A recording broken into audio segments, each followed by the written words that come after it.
बोर्डाची परीक्षा चालू झालेली आहे. प्रत्येक मुलांना एक वेळ आहे की बाबा मला बोर्डाच्या परीक्षेमध्ये चांगले मार्क मिळावे, पण बरेचशा मुलांच्या डोक्यामध्ये हे आहे की बाबा आपल्याला इंग्लिश हा सब्जेक्ट फार टफ जातो.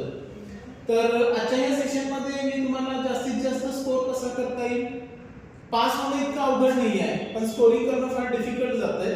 पण एकदम साध्या सोप्या पद्धतीने मी असं तुम्हाला सांगतो की बाबा हा इंग्लिशचा पेपर तुम्ही कशा पद्धतीने सोडवू शकताय. तुम्हाला जर हाच व्हिडिओ अशाच ट्रिक बेसिस वरती जर पुढचे सुद्धा व्हिडिओ जर पाहिजे असेल तर मी या शौर्य अकॅडमी मध्ये तुमचं स्वागत करतोय. खाली सबस्क्राइब बटन आहे, या सबस्क्राइब बटन वरती तुम्ही क्लिक करा. तिथं बेल आयकॉन आहे, त्या बेल आयकॉन वरती क्लिक केला की इथून पुढे तुम्हाला बीजगणित असेल, भूमिती असेल यासारखे जे व्हिडिओज आहेत तुम्हाला वेगवेगळ्या प्रकारे तिथे व्हिडिओ बघायला मिळतील. तर वेळ न लावता मी डायरेक्टली येणारा जो बोर्डाचा 1 तारखेचा जो पेपर आहे त्याच्यामध्ये आपला जो पॅटर्न आहे तो पॅटर्न सेम आहे. त्या पॅटर्न मध्ये जे क्वेश्चन्स आहेत ते क्वेश्चनचे टायटल सेम राहणार आहेत, पण त्याच्यामध्ये थोडेसे तुम्हाला बदल करून येणार आहेत. साध्या सोप्या भाषेमध्ये आपण बघूया की कशा प्रकारे तुम्हाला मुलांना या सगळ्या गोष्टी सॉल्व्ह करता येतील. याच्यामध्ये जो पहिला सेशन आहे त्या पहिल्या सेशन मध्ये तुम्ही बघाल की तुम्हाला सगळ्या याच्यामध्ये काही आहे, लँग्वेज स्टडी आहे. या लँग्वेज स्टडी मध्ये तुम्हाला काही क्वेश्चन्स दिले, त्या क्वेश्चनचे आन्सर्स तुम्हाला काय करायचे, डायरेक्टली लिहायचे. तर पहिला क्वेश्चन आपण बघूया, डू ॲज डायरेक्टेड. याच्यामध्ये कोणतेही तुम्हाला 4 प्रश्न काय करायचे, अटेम्प्ट करायचे. याच्यामध्ये जर तुम्ही बघितला तर याच्यामध्ये तुम्ही बघितला तर तुम्हाला खाली 5 क्वेश्चन्स याच्यामध्ये दिलेले आहेत.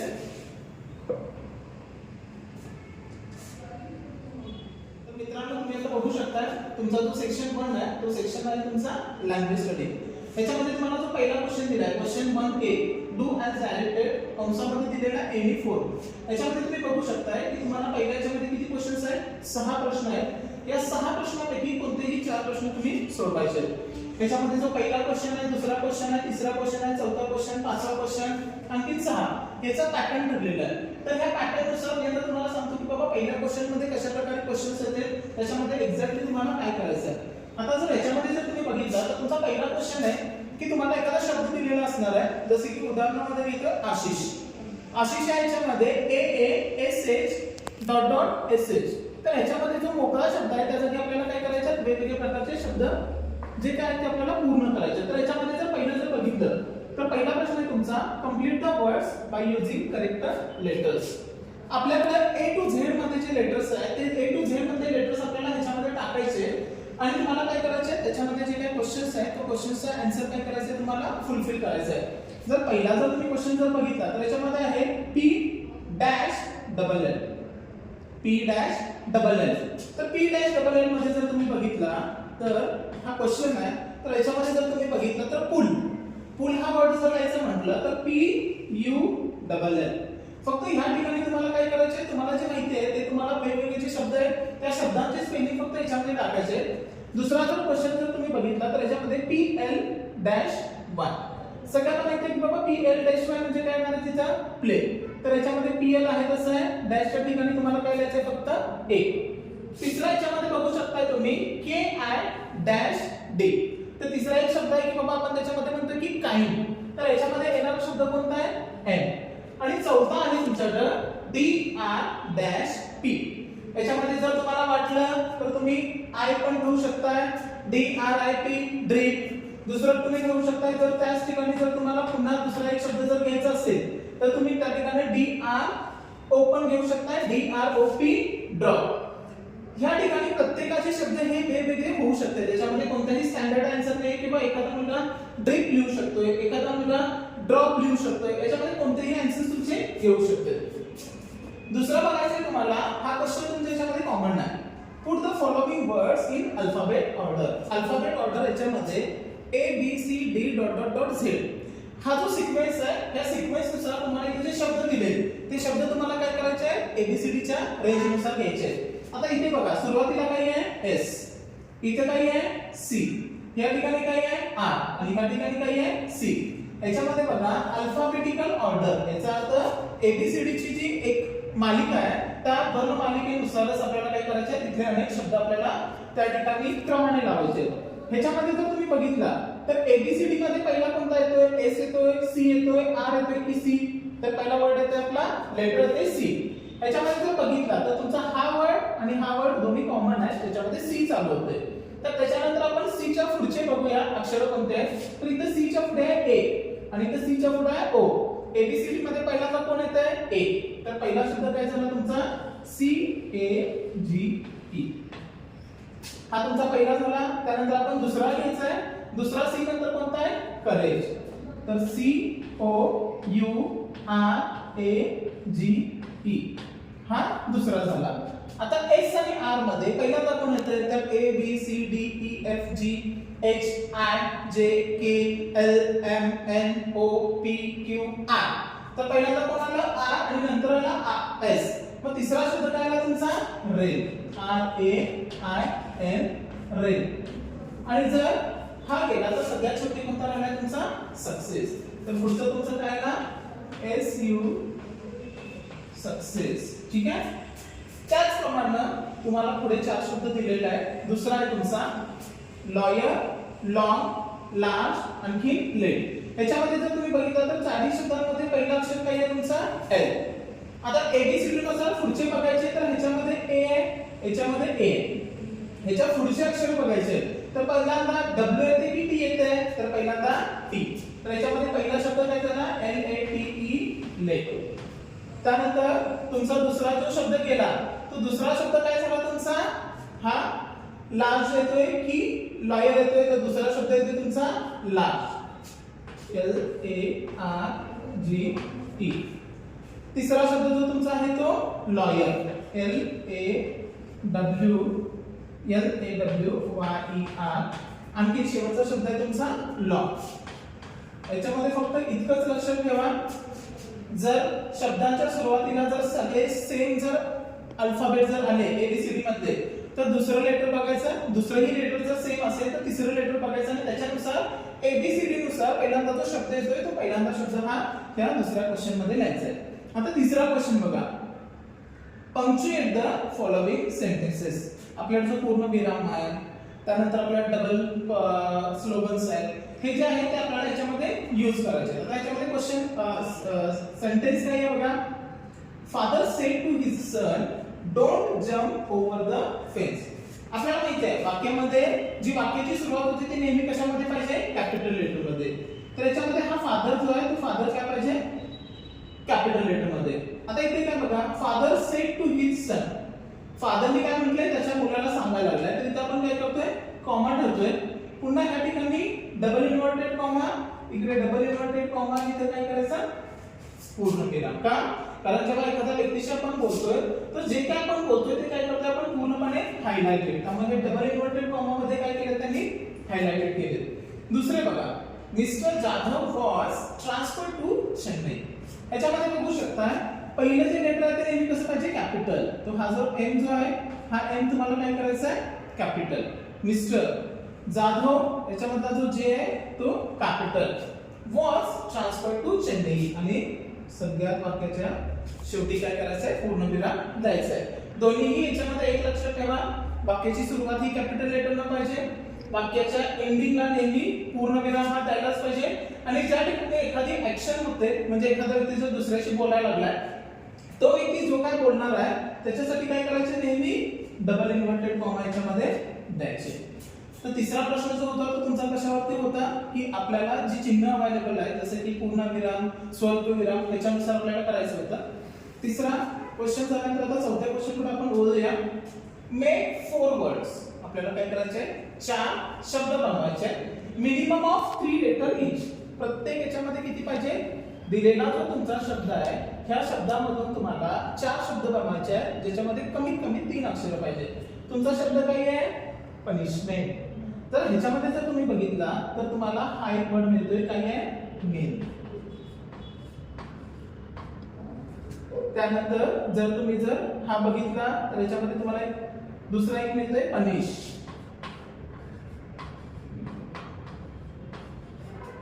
तिसरा जर तुम्ही जर याच्यामध्ये जर तयार करायला गेला तर हा पी या दोघांच्या सोबत जर जोडला तर काय होते तुमचा पेन. आणि सगळ्यात शेवटी जर या चौघांना जर बघितलं तर काय आहे तुमचं मेन. प्रश्नामध्ये देताना तुम्हाला काय दिलंय तुमचा जो काय दिलेला शब्द आहे त्या शब्दामध्ये कमीत कमी तुम्हाला 4 वर्ड्स लिहायचे. कमीत कमी किती घ्यायचे 4. आणि ते 4 वर्ड्स मध्ये जी काय अक्षर आहेत ती कमीत कमी किती अक्षर पाहिजे 3. 3 अक्षरांचे कोणतेही तुम्ही 4 शब्द त्याच्यामध्ये बनवायचे आहेत। आता आपण बघूया 5 नंबर क्रमांक 5वा। याच्यामध्ये जर बघितलं तर प्रश्न काय आहे, write the related words as shown in the example. याच्यामध्ये जो मध्ये जो पार्ट दिलेला आहे, ह्या मध्ये दिलेल्या पार्टशी तुम्हाला जे काही त्याच्याशी संबंधित शब्द आहेत ते त्याच्यामध्ये घ्यायचे। उदाहरणामध्ये दिले स्टुडंट, स्टुडंट म्हणजे तुमच्यासारखे जे विद्यार्थी आहेत ते। शाळेमध्ये येणारा विद्यार्थी कसा पाहिजे, तर त्याच्यामध्ये एक दिले की येणारा विद्यार्थी हा स्मार्ट पाहिजे। येणारा विद्यार्थी तुम्ही काय म्हणताय, हुशार असतो। हुशार म्हणजे काय आला तो, क्लेवर, CLEVER, क्लेवर। दुसरं तुम्ही काय म्हणताय की बाबा तो मुलगा काय पाहिजे, प्रामाणिक पण पाहिजे। त्याच्यामध्ये तुम्ही काय म्हणताय, स्टुडंट शुड बी पोलाइट। येणारा जो विद्यार्थी आहे तो विद्यार्थी हुशार तर पाहिजे, शांतही पाहिजे, डिसिप्लिन ही त्या मुलाकडे पाहिजे।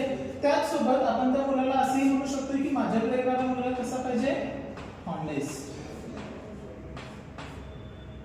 बघा तुमच्याकडे येणारा जो विद्यार्थी आहे तो स्मार्ट पण पाहिजे, पोलाइट पण पाहिजे, क्लेवर पण पाहिजे, हॉनेस्ट पण पाहिजे।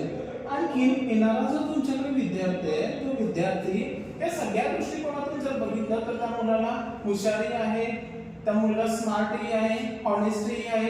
त्याचसोबत आणखीन आपण मुलांना काय म्हणू शकतोय, तर येणारा जो विद्यार्थी आहे तो विद्यार्थी तुमच्याकडे डिसिप्लिन पाहिजे।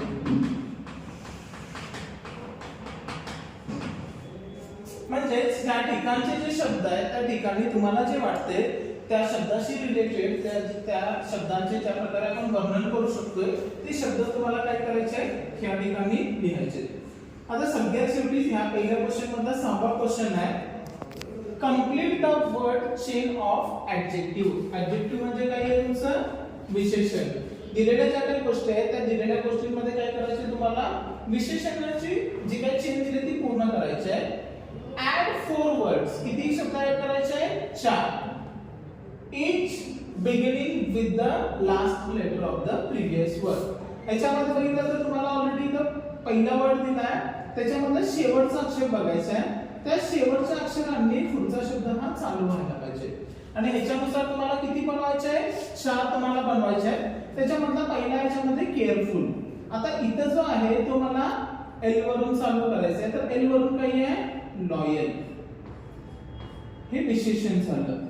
ह्या लॉयल वरून पुन्हा इथं L आला, ह्या L वरून मला पुन्हा इथे चालू करायचं, मी काय म्हणू शकतो, लॉयल वरून झाला माझा लेझी।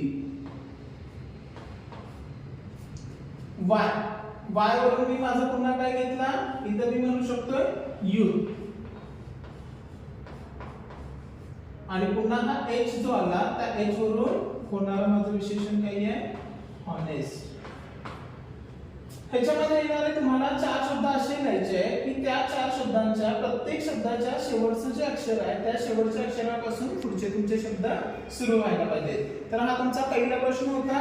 या पहिल्या प्रश्नामध्ये तुम्हाला 6 पैकी कोणतेही 4 प्रश्न तुम्हाला काय करायचे, सॉल्व्ह करायचे।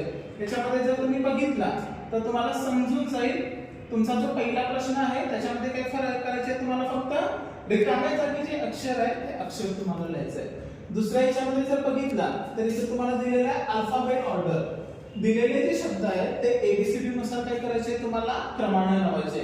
तिसरा जो आहे पंक्च्युएट, पंक्च्युएट याचा अर्थ काय आहे, जी चिन्ह आहेत ती विराम चिन्हाचा वापर करायचा आहे। त्याच्यामध्ये इंग्लिशचा एक नियम आहे की वाक्याची सुरुवात ही कॅपिटल लेटरने व्हायला पाहिजे आणि वाक्याची जी शेवट आहे तो शेवट कसा व्हायला पाहिजे, पूर्ण विरामानुसार।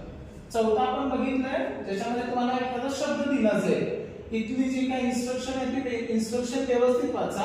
ह्याच्यामध्ये तुम्हाला 4 शब्द बनवायचे आहेत, ज्याच्यामध्ये कमीत कमी 3 शब्द पाहिजेत। एखादा विद्यार्थी म्हणजे सर ह्याच्यामध्ये इज होतंय, इज हा होऊ शकत नाही का, कारण त्याच्यामध्ये 3 अक्षर नाही आहेत, इज मध्ये फक्त काही आहे 2 आहेत। अशा प्रकारचे तुम्ही 4 अक्षरे किंवा 3-4 अक्षरे कोणतेही 4 शब्द तुम्ही करू शकता। याच्यामध्ये जर तुम्ही बघितलं तर याच्यामध्ये एक ट्री डायग्राम असणार आहे, त्या ट्री डायग्राम नुसार तुम्हाला मधला वर्डशी रिलेटेड बाकीचे जे शब्द आहेत ते तुम्हाला तुमच्या मनाने लिहायचे। आणि सगळ्यात शेवटचा प्रश्न होता की दिलेल्या याच्यामध्ये एक चेन तुम्हाला दिलेली आहे, त्याच्यामध्ये पहिला शब्द दिलाय, पहिल्या शब्दाचा शेवटचं जे काय अक्षर आहे ते शेवटचं अक्षर तुम्हाला काय करायचं आहे त्या याच्यानुसार शेवटचं अक्षर तुम्हाला घेऊन त्याच्यानुसार पुढचे जे आहे ते वाक्याची सुरुवात तुम्हाला काय करायचे, तुम्हाला पुढचे शब्द तुम्हाला त्याप्रमाणे विशेषणाच्या स्वरूपामध्ये लिहायचे. तर ठीक आहे. याच्यामध्ये तुम्हाला बघितलं की पहिला जो प्रश्न होता त्याच्यामध्ये 4 प्रश्न तुम्हाला सोडवायचे आणि 8 मार्क आहेत. तर या 8 पैकी 8 मार्क तुम्हाला याच्यामध्ये पडायला काहीच हरकत नाहीये. त्याच्यामध्ये जो मेन सिक्वेन्स आहे तो फक्त काही आहे रिकामा जागा भरा. त्यानंतर तुमचा एबीसीडी मधून तुम्हाला अक्षरांची मांडणी करायची आहे. तिसरा आहे की वाक्यामध्ये पूर्ण विराम स्वल्पविराम आणि वाक्याच्या सुरुवातीची नेहमी आहे ती काय करायचे तुमच्या मोठ्या लिपीतल्या अक्षराने चालू करायचे आहे. त्यानंतर याच्यामध्ये या तिन्ही प्रश्नांपैकी कोणताही प्रश्न तुम्ही अटेम्प्ट करू शकता. त्याच्यामध्ये हा सोपा आहे की दिलेल्या ह्याच्यामध्ये तुमच्या इच्छेनुसार तुम्ही कोणतेही 3 अक्षरी 4 किंवा 5 शब्द तुम्हाला तयार करायचे आहेत. आता आपण बघूया पुढच्या प्रश्नाकडे. पुढचा प्रश्न तुम्ही बघू शकता. क्वेश्चन आहे do as directed.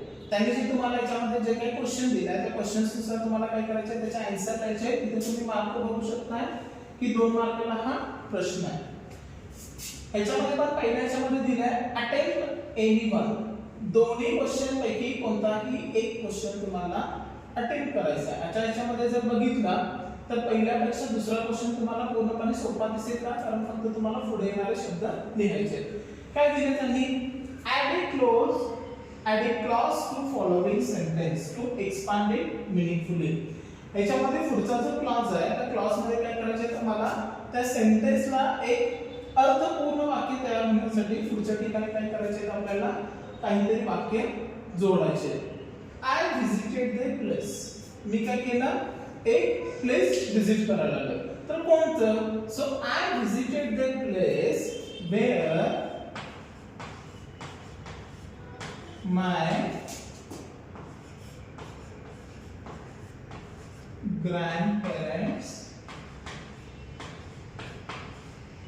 used to live.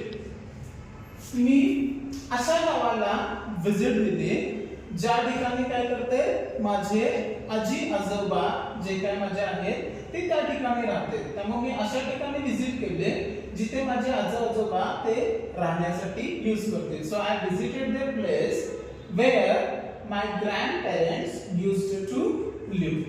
पहिला जर क्वेश्चन बघितला तर पहिल्याच्यामध्ये होतं make a meaningful sentence by using the phrase. ह्याच्यामध्ये काय करायचं आहे ह्याच्यामध्ये पण तुम्हाला एक मीनिंगफुल सेंटेन्स बनवायचे आहे. ज्या मीनिंगफुल सेंटेन्स मध्ये तुम्हाला काय करायचं आहे हा रन आफ्टर जो आहे त्या रन आफ्टरचं काय करायचं आहे तुम्हाला त्याच्यामध्ये यूज करायचं आहे. तर रनचं जर तुम्ही भूतकाळी रूप जर बघितलं तर रॅन आहे की त्यांच्या पाठीमागून. कोणाच्या पाठीमागून तर तुम्ही असं म्हणू शकता की चोराला पकडण्यासाठी पोलीस चोराच्या मागून काय करत होते धावत होते. सो ह्याच्यामध्ये तुम्ही लिहू शकता the police was ran after the thief. तर काय जे काय पोलीस होते ते पोलीस कोणाच्या पाठीमागून पळत होते चोराच्या पाठीमागून काय करत होते पळत होते. पहिल्याच्या पैकी तुम्हाला कोणताही एक क्वेश्चन अटेम्प्ट करायचा आहे. क्वेश्चन नंबर 2 मध्ये पण त्यांनी दिले अटेम्प्ट एनी वन. दोन्हीपैकी एक क्वेश्चन तुम्हाला अटेम्प्ट करायचा आहे. ह्याच्यामध्ये जर तुम्ही बघितला तर नेहमी हा पहिला क्वेश्चन हा येणारा तुम्हाला कॉमन आहे ज्याच्यामध्ये प्रिफिक्स आणि सफिक्स. प्रिफिक्स म्हणजे दिलेला जो शब्द आहे त्या शब्दांच्या आधी आणि सफिक्स म्हणजे काय दिलेल्या शब्दांच्या नंतर. दिलेल्या शब्दांच्या आधी किंवा नंतर तुम्ही असे वर्ड्स यूज करा की ह्याच्यातून दुसरा वर्ड तयार व्हायला पाहिजे. आता प्रिफिक्स आणि सफिक्स मध्ये न बघता तुम्ही डायरेक्टली बघा. लिमिटेड तुम्हाला माहिती आहे लिमिटेड म्हणजे मर्यादित. लिमिटेड पेक्षा जर जास्त असेल तर तुम्ही काय म्हणताय अनलिमिटेड. तर ह्याच्या सुरुवातीला फक्त काय यूज करताय तुम्ही अन आणि आहे तसं स्पेलिंग पुढे लिहायचं आहे लिमिटेड. बघा एका मार्कासाठी हा 2 मार्कासाठी दिलेला हा प्रश्न आहे ज्याच्यामध्ये ह्याच्या आधी किंवा ह्याच्या नंतर तुम्हाला काय करायचे जे तुम्ही वर्ड्स लावताय त्याला तुम्ही काय म्हणताय सुरुवातीला लावत असाल तर प्रिफिक्स शेवटी लावत असाल तर सफिक्स. आता ह्याच्यामध्ये पॉसिबल आहे. पॉसिबलला तुम्ही म्हणताय की बाबा एव्हरीथिंग इज पॉसिबल आणि कोण म्हणते की नथिंग इज इम्पॉसिबल. ह्याच्यामध्ये जर तुम्ही बघायला गेला तर पुन्हा पॉसिबलच्या ठिकाणी जर आय एम जर लावला तर पुन्हा काय होतंय त्याचा मिनिंगफुल वर्ड तयार होतोय. त्याला तुम्ही काय म्हणताय इम्पॉसिबल. पॉसिबलच्या आधी जो तुम्ही लावला त्याला तुम्ही काय म्हणताय आय एम इम्पॉसिबल. त्याचप्रमाणे खाली तुम्हाला दिलेलं आहे second question, make a meaningful sentence using any one of the following word. दोन्हीपैकी कुठलाही एक शब्द वापरायचा आहे आणि तो शब्द वापरून तुम्हाला एखादं वाक्य तयार करायचं आहे. आता लिमिटेड पण म्हणताय आणि पॉसिबल पण म्हणताय. लिमिटेड मध्ये तुम्ही काय म्हणताय की माझ्याकडे मोबाईलचा लिमिटेड डेटा आहे. तर हेच वाक्य तुम्ही कसं म्हणू शकताय, आय हॅव लिमिटेड डेटा. माझ्याकडे काही आहे लिमिटेड डेटा आहे. पॉसिबल जर असेल तर तुम्ही काय म्हणताय एव्हरीथिंग इज पॉसिबल. नेहमीचा वर्ड आहे तुम्हाला जो तुम्ही नेहमी वापरलाय एव्हरीथिंग इज पॉसिबल. आता ह्याच्यामध्ये तुम्हाला एक मजा बघायला भेटेल. बोर्डाच्या पाठीमागे पुढे बसणारे मित्र प्रत्येक जण एकमेकाला विचारत असतात आणि काही जणांना वाटते की त्याने लिहिलेलं उत्तर चुकीचं आहे आणि मी लिहिलेलं उत्तर बरोबर आहे. काही जणांना वाटतं की त्याचं बरोबर आहे माझं चुकीचं आहे. तर मित्रांनो ह्याच्यामध्ये जेव्हा तुम्हाला वाक्य बनवायचे प्रत्येकाची वाक्य ही वेगवेगळी येते. त्यामुळे त्याच्यामध्ये घाबरून जाऊ नका की बाबा त्यानेच लिहिलेलं उत्तर बरोबर आहे मी लिहिलेलं उत्तर चुकीचं आहे. त्यामुळे इथं सुद्धा जेव्हा तुम्ही प्रिफिक्स आणि सफिक्स बघताय ह्याच्यामध्ये सुद्धा प्रत्येकाची आन्सर्स ही वेगवेगळी येऊ शकते. ओके, आता आपण बघूया क्वेश्चन नंबर 2. क्वेश्चन नंबर 2 जो आहे तो आपला पॅसेज रिलेटेड आहे. तर पॅसेज मध्ये जर पहिला जर क्वेश्चन जर बघितला, read the following passage and complete the activities. याच्यामध्ये जर बघितलं तर तुम्हाला 10 मार्काला प्रश्न आहे आणि त्या 10 मार्काच्या याच्यानुसार तुम्हाला जे क्वेश्चन्स आहेत ते क्वेश्चन्स तुम्हाला रिपीट झालेले आहेत. पहिला क्वेश्चन टेबल मधला आहे, write whether the following statement are true or false. ह्या ज्या स्टेटमेंट आहे ह्या स्टेटमेंट दिलेल्या बरोबर आहेत का चुकीच्या त्याच्यामध्ये बघायचे. पहिली जी आहे ती काय आहे, a big man langur did not intended to kill the baby langur. ठीक आहे, त्याच्यामध्ये लंगूर बेबीचं जे लंगूर आहे त्याच्याबद्दल हे दिलंय. तर ए बिग मॅन याच्यामध्ये तुम्ही सर्च करा की ए बिग मॅन कुठे आहे बघा. तर याच्यामध्ये जर तुम्ही चेक करायला गेला की तुम्हाला डायरेक्टली पहिला क्वेश्चन आपण याच्यामध्ये बघितलाय ए बिग मॅन लंगूर आहे. तसं वाक्य तुम्हाला याच्यामध्ये चेक करायचं आहे आणि बरोबर आहे का नाही ते चेक करायचं आहे. ते बघा, a big male langur did not intend. A big male langur apparently the leader of its group was holding baby langur. Okay, now we will see second section 2, that is a textual passage. याच्यामध्ये तुम्ही बघू शकता तुम्हाला एक passage दिलाय. त्या passage मध्ये तुम्हाला काय करायचे डायरेक्टली आन्सर शोधायचे. त्याच्यामध्ये जे 10 मार्क आहेत 10 पैकी 10 मार्क तुमच्या हातात आहेत. तर आता आपण पहिला क्वेश्चन बघूया. पहिला क्वेश्चन आहे, read the following passage and complete the activities. त्या ऍक्टिव्हिटीज ज्या तुम्हाला दिलेल्या आहेत त्या कंप्लीट करायच्या. त्याच्यामध्ये प्रश्न पहिला आहे, write whether the following statement are true or false. खाली दिलेली स्टेटमेंट बरोबर आहे का चुकीची आहे. तर याच्यामध्ये एक तर तुम्ही पहिल्यांदा पॅसेज वाचून घेऊ शकताय, नाहीतर ज्याने इंग्लिश वाचायचा प्रॉब्लेम आहे त्या इंग्लिशच्या याच्यामध्ये ते डायरेक्टली काय करू शकतो, त्याच्यातले जे काही शब्द आहेत ते जास्तीत जास्त शब्द ह्या पॅसेजमध्ये तुम्हाला कुठे भेटते ते बघायचं आणि त्याच्यावरून ते आन्सर जे काही तुम्हाला प्रश्न विचारलाय तो बरोबर आहे का चुकीचा आहे त्याचा आन्सर द्यायचा. क्वेश्चन काय आहे, a big male langur did not intend to kill the baby लंगूर.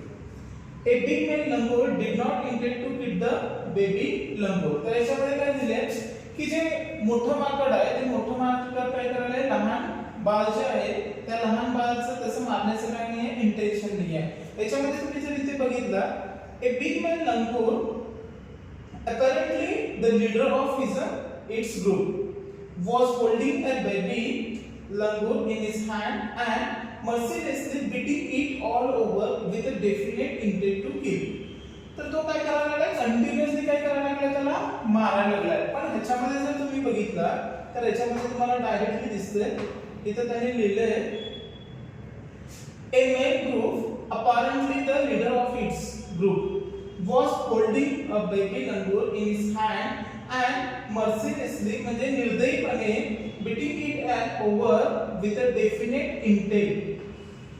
काय दिले डेफिनेट इंटेंट आणि इथे त्याच्यामध्ये काय दिले a big male langur did not intend to kill the baby langur पण याच्यामध्ये did not दिले काय नाही याच्यामध्ये काय दिले की त्याला जो मारायचा आहे तो निर्दयीपणे त्याला मारतोय त्यामुळे ही जी सेंटेन्स आहे या सेंटेन्स मध्ये इथे मेन्शन केलंय की did not intend म्हणजे त्याचं इंटेन्शन नाहीये पण इथे दिसतंय की बाबा जो काय मोठा आहे तो काय करतोय त्याला निर्दयीपणे मारण्याचा प्रयत्न करतोय तर याच्यामध्ये दिलेले वाक्यरचनेमध्ये त्यांनी सांगितले की तो निर्दयीपणे मारत नाहीये पण इथे दिले की तो निर्दयीपणे मारतोय त्यामुळे पहिली जी तुमची सेंटेन्स आहे ती पहिली सेंटेन्स काय आहे तुमची फॉल्स दुसरी सेंटेन्स बघूया the writer started throwing more stone at the big langur जो काय लेखक आहे त्या लेखकाने शेवटी काय केलंय त्यांच्या अंगावरती काय केलंय जे मोठे जे काय दगड आहे ते मोठे दगड त्याच्यावरती मारण्याचा प्रयत्न केला तर याच्यामध्ये तुम्ही शेवटी बघू शकताय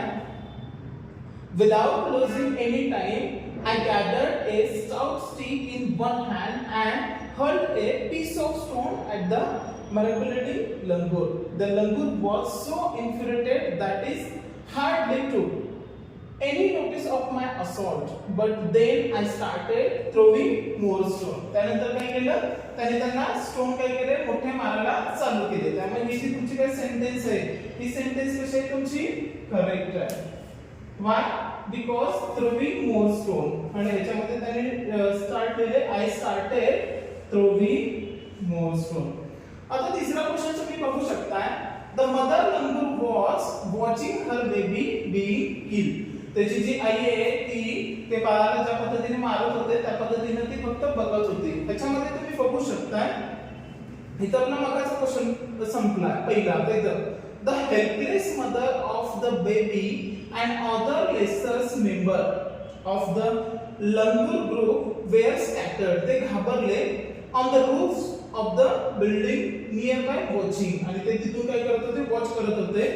To which a dominant male usually does not allow another male baby to assault or to survive within a group. याच्यामध्ये तुम्ही बघू शकता त्याची जी हेल्पलेस मदर आहे हेल्पलेस मदर याच्यामध्ये दिले helpless mother of the baby and other lesser members of langur baby langur group were scattered of the roofs of the building nearby watching the baby being killed याच्यामध्ये बघू शकताय की watching baby killed by कारण ते स्वतःच काय होते घाबरलेले होते त्यामुळे the mother langur was watching her baby being killed याच्यामध्ये दिलंय buildings nearby watching the baby being killed तर ही पण सेंटेन्स कशी आहे तुमची करेक्ट आहे आता तिसरं दिलंय लास्ट चौथं दिलंय according to the custom of animal clan a dominant male protects another male by assault याच्यामध्ये बघा I recall a terrible custom in the animal clan according to which dominant male usually does not allow another male baby or adult to survive with the group.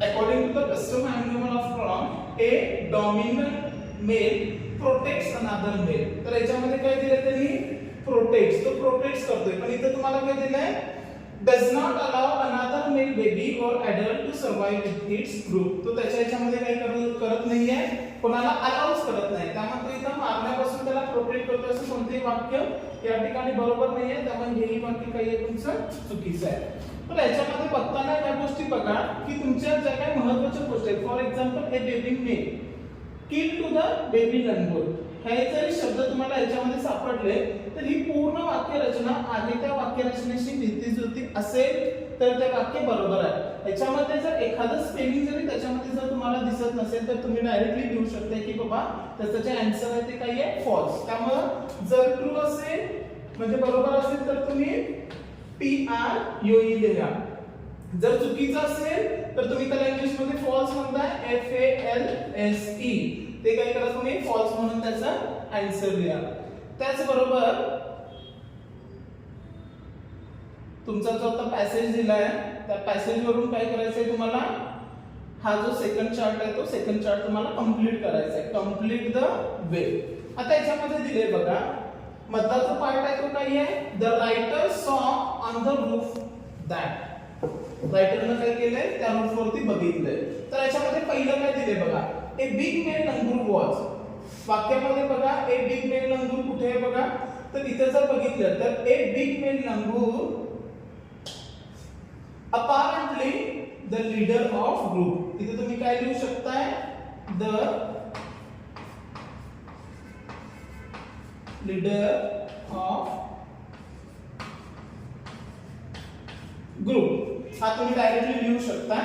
त्यानंतर दुसरं काय दिलंय, he was mercilessly.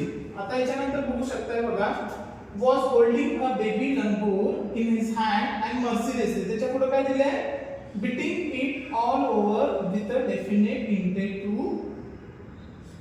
kill. आहे तसं he was mercilessly काय आहे, beating it all. त्या beating it all पासून पुढची जी फुल स्टॉप पर्यंत दिलेला वर्ड्स आहे ते आहे तसं तुम्हाला काय करायचं आहे, त्याच्यामध्ये लिहायचं आहे. आणि शेवटी काय आहे, the helpless mother and all other lesser. हे बघा, the helpless mother of the baby and all other lesser members of the langur group were scattered on the roof of the building nearby watching the baby being killed. तर हे इथे बघू शकता तुम्ही, the helpless mother and all other lesser, the helpless mother of the baby and all of the lesser members. इथून पुढची जी वाक्य रचना आहे ती जिथपर्यंत तुमचा पूर्ण विराम येत नाही तिथपर्यंत तो आहे तसा लिहायचा आहे. आणि सगळ्यात शेवटी त्यांनी काय दिलंय याच्यामध्ये, दे पॅसिव्हली वेअर. आता याच्यामध्ये सगळ्यात शेवटी जर तुम्हाला हा जर वाक्यरचना जर तुम्हाला कुठेही दिसत नसेल तर याच्यामध्ये जर बघितलं तर बघा तुम्हाला कुठे सापडते, द पॅसिव्हली वेअर. याच्यामध्ये द पॅसिव्हली वेअर कुठे दिसते का बघा, तर याच्यामध्ये आपला शेवटचा जातोय, दे पॅसिव्हली वेअर. द पॅसिव्हली वेअरचा अर्थ असा होतोय की शेवटी ती जी काय माकडं आहे ती माकडं शेवटी अशा ठिकाणी येऊन पोहोचले की त्यांना त्याच्यावरती कोणतीही ऍक्शन घेता येत नाही. तर मग आजचा कोणता प्रसंग घडायला लागलाय, तर याच्यामध्ये काय दिलं की द पॅसिव्हली वेअर म्हणजे ते काही आहे, हेल्पलेस आहे. The helpless mother of the baby and other lesser members of the langur group were scattered on the roof of the building. का बरं? Because they passively were watching the baby being killed. की ते ज्या मोठं माकड जे आहे ते मोठं माकड काय करते, ज्या पद्धतीने मारताय ते फक्त मारत काही बघण्याशिवाय त्यांच्याकडे काही नाही आहे, पर्याय नाही आहे. तर मग इथं आन्सर काय आहे, they passively were watching the baby being killed. इथं काय ना, watching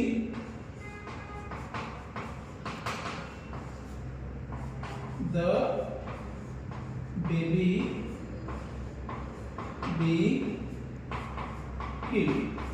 म्हणजे पॅसिव्हली वेअरचा अर्थ काय होतोय की या ठिकाणी पॅसिव्हली वेअरचा अर्थ असा होतोय की त्यांच्याकडे बघत बसण्याशिवाय कोणताही पर्याय नाही आहे.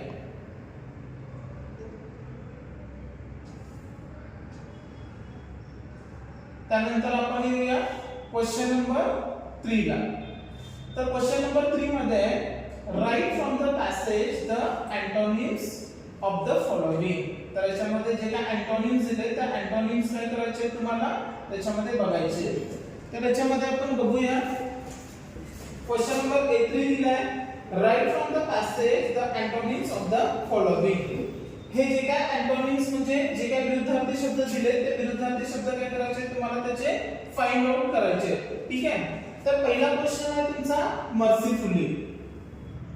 याच्यामध्ये पहिला क्वेश्चन दिलाय तुम्हाला, त्याच्यामध्ये मर्सीफुली आहे.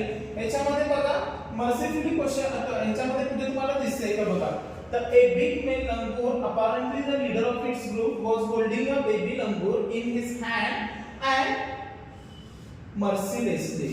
म्हणजे मर्सीफुलीचा विरुद्धार्थी शब्द काय आहे, या फुलीच्या जागी फक्त इथे जर तुम्ही बघितलं तर काय आहे, लेसली. म्हणजे त्याचा जो काही विरुद्धार्थी शब्द आहे तो मर्सीलेसली. ठीक आहे. दुसरा तुमचा क्वेश्चन आहे, त्याच्यामध्ये दिले SUBMISSIVE सबमिसिव्ह. सबमिसिव्हचा अर्थ होतोय नम्रपणे. तर याच्यामध्ये काय दिले तुम्हाला, नम्र. आणि ह्या जर पॅसेज मध्ये तुम्ही बघितला तर तो जो काय माकड आहे, ते माकड काय करते, निर्दयीपणे काय करायला लागलाय, त्याला मारतोय, तर तो त्याला काय करतोय, डॉमिनंट करतोय. तर याच्यामध्ये जर तुम्ही शब्द बघितला तर तुम्हाला डॉमिनंट वर्ड याच्यामध्ये बघायला भेटेल. डॉमिनंट म्हणजे काय आहे, तो विनम्र आहे. तो विनम्रपणे काय करतोय, त्यांना मारण्याचा प्रयत्न करतोय. तिसरा आहे रिकॉग्नाइज. की रिकॉग्नाइज याचा अर्थ काय आहे, पूर्णपणे तुम्हाला ओळखणं. आणि ह्या पॅसेज मध्ये जर बघितलं तर त्या पॅसेज मध्ये एक वर्ड येऊन गेला, इग्नोर. इग्नोर याचा अर्थ काय आहे की त्याला आपण ओळख न दाखवलेला प्रकार होतो. आणि शेवटचा आहे ग्रेटर. ग्रेटर म्हणजे मोठा, आणि त्याच्यापेक्षा छोटा जर असेल तर आपण त्याला काय वापरतोय, laser.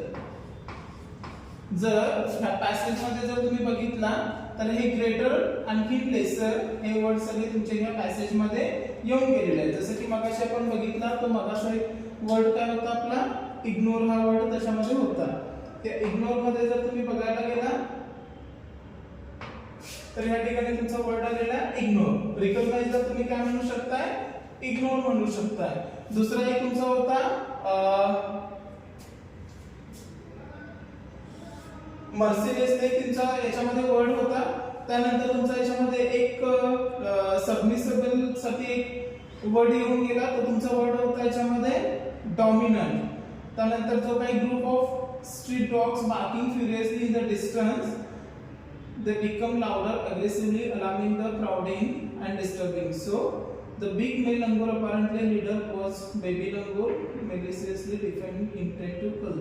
The helpless mother was like a.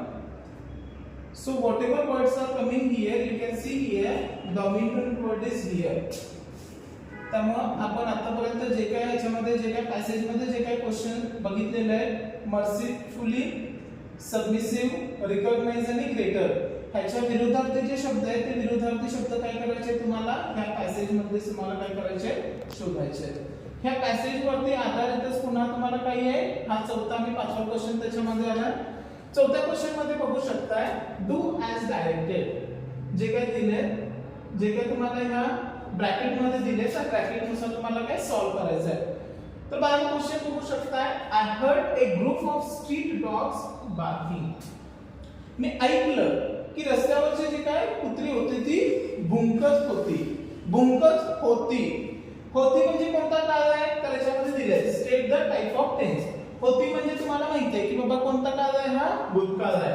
म्हणजे याचा आन्सर काय आहे तुमचा, simple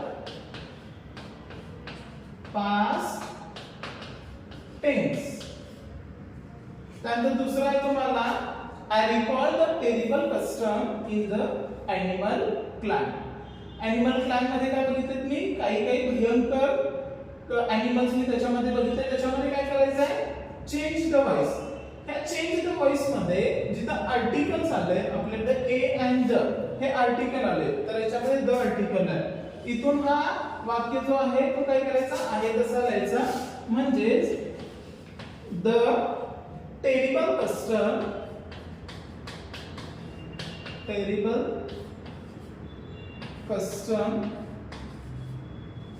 in the animal, in the animal. आणि ह्याच्यामध्ये जो काही काळ आहे तो काळ कोणता तुम्हाला वर्तमान करतात, त्याचं आपल्या कशामध्ये कन्वर्जन होते, भूतकाळ. त्यामुळे ह्याच्यामध्ये काय येते, was recalled. आहे तसं वाक्य इथून लिहायचं तुम्हाला पूर्णपणे क्लॅन पर्यंत. The terrible custom in the animal clan, हा जो काय रिकॉल हा प्रेझेंट टेन्स मधला आहे तो आपण भूतकाळामध्ये करतो. त्याच्यासाठी वॉच केला आणि रिकॉल, काय पण ऑलरेडी त्यांनी ह्या सगळ्या गोष्टी काय केल्यात, रिकॉल. त्यानंतर 8-5 क्वेश्चन आहे, do you think that the custom of baby killing by dominant male in the animal clan is good and explain. तुम्हाला काय वाटतंय की त्या ज्या काय मोठ्या माकडामुळे त्यांना त्या लहान माकडांना जे काय मारले ते तुमच्या दृष्टिकोनातून बरोबर आहे की चुकीचं आहे, तर डेफिनेटली तुमचा आन्सर काय असणार आहे, no, that is a not good. Explain. काय एक्सप्लेन, तर तुमचे जे काय वैयक्तिक मत आहे ती वैयक्तिक मतं तुम्ही तुमच्या भाषेमध्ये लिहायला शिका. का, कारण ह्याच्यामध्ये 2 मार्काला क्वेश्चन आहे. पहिला क्वेश्चन हा आहे आणि दुसरा question explain. Do you think that the custom of a baby killing by dominant male in the animal clan is good? तुम्ही काय करू शकता, no.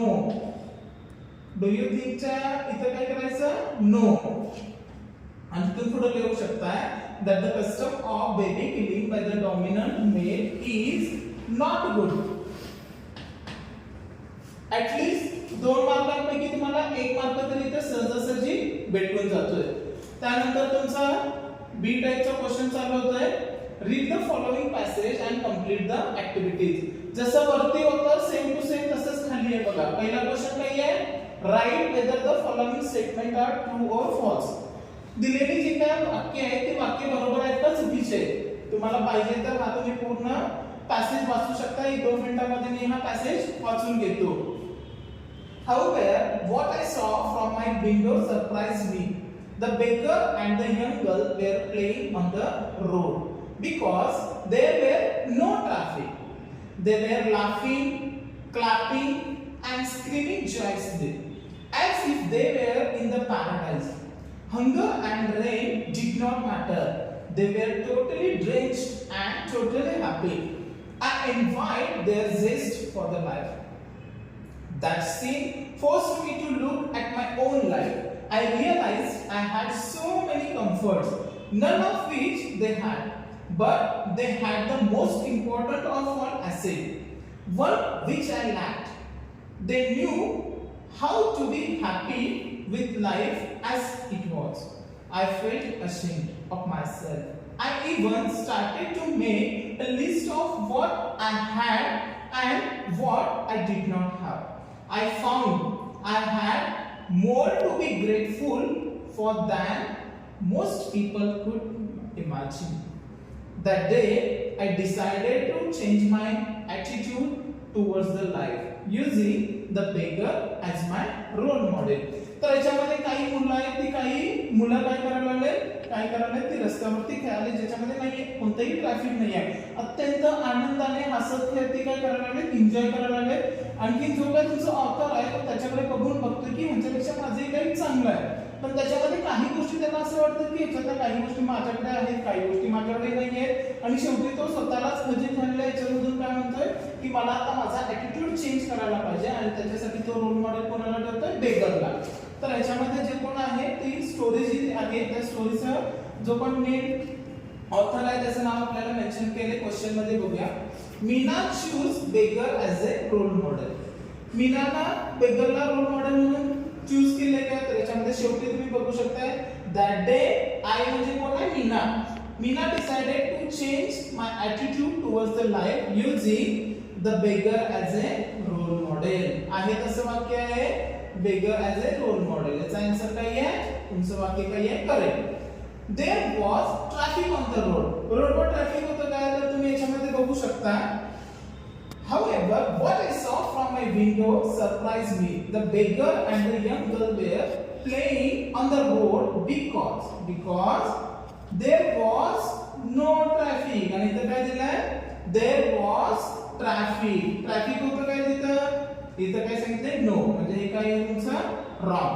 तिसरं the beggar and the young girl taught Meena how to be happy with the life it was. तर याच्यामध्ये तुम्ही बघू शकता that scene forced me to look at my own life. I realized I had so many comforts, none of which they had, but they had most important of all a say, one which I lacked. They knew how to be happy with life as it was. The beggar and young girl taught Meena how to be happy with the young life it was. त्याच्यामध्ये directly दिले how to be happy with the life as it was. त्यामुळे answer काय आहे correct आहे.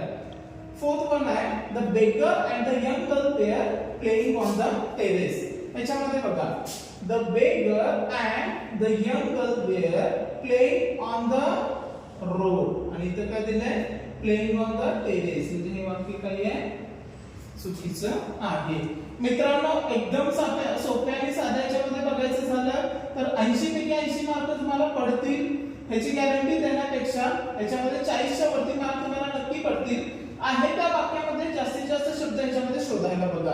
ते शब्द आणि हे शब्द जर एकसारखे जर असतील तर तुमचं वाक्य बरोबर आहे नाहीतर दिलेलं वाक्य चुकीचं आहे. त्याच्यासाठी हा क्वेश्चन लक्षात ठेवा. Write whether the following statements are true and false. True म्हणजे बरोबर आहे की चुकीचं, तर त्याच्यामध्ये तुम्हाला ठरवायचं आहे. त्यामुळे 2 मार्क तुमच्या हातामध्ये आहे, 2 मार्क अजिबात तुम्ही घालवू नका. सेकंड त्याच्यामध्ये बघू शकताय, arrange the following sentence as per the sequence occurred in the passage. Passage मध्ये जे काय वाक्य पहिल्यांदा आले ती वाक्य काय करायचे तुम्हाला ह्याच्यामध्ये बदलायचे. त्याच्यासाठी हा जो काय आहे तो पहिल्यांदा वाचून घ्या. आता याच्यामध्ये मगाशी आपण वाचलाय त्याच्यानुसार Meena change her life attitude towards the life. याच्यामध्ये तुम्ही बघू शकता हे सगळ्यात कुठे आहे, शेवटी आहे. म्हणजे हे तुमचं काय झालं 4 नंबरचं.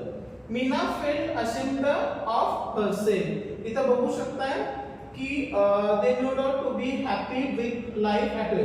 I felt ashamed. मीनाला काय झालं, फेल्ट झालं. 4 वाक्य आहेत म्हणून मी नंबर्स देते त्याला. 4 पासून हा तिसरा.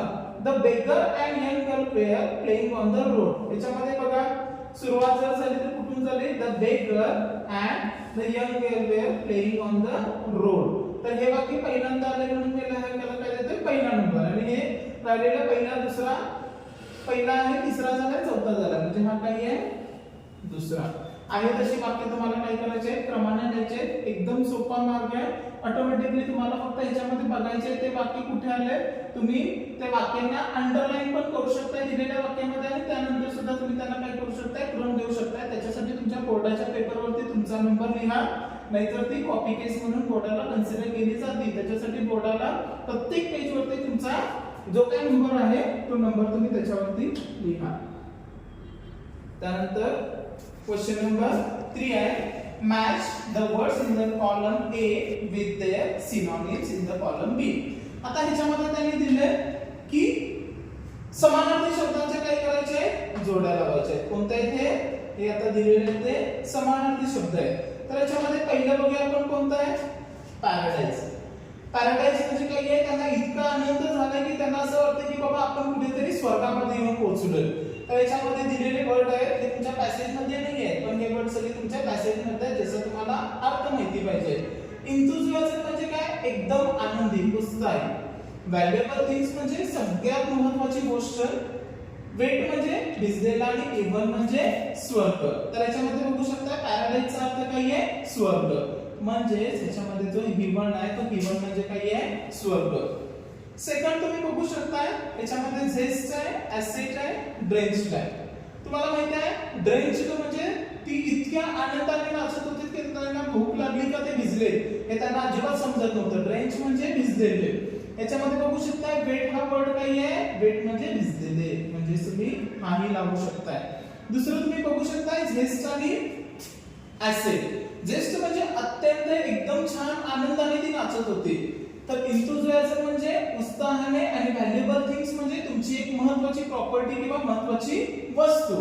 झेस्ट म्हणजे आनंद, तर इंथुझियाझम म्हणजे काय आनंद. आणि ऍसिड म्हणजे एक महत्त्वाची वस्तू किंवा प्रॉपर्टी आणि व्हॅल्युएबल थिंग्स म्हणजे महत्त्वाच्या वस्तू. हे काय आहे तुमचे 4 पैकी 4 दिलेल्या जोड्या फक्त तुम्हाला समानार्थी शब्दासाठी लावायचे आहेत. ह्याच्यामध्ये होतं सिनोनिम्स, वरच्या क्वेश्चन मध्ये होतं अँटोनिम्स. सिनोनिम्स म्हणजे समानार्थी शब्द, अँटोनिम्स म्हणजे विरुद्धार्थी शब्द.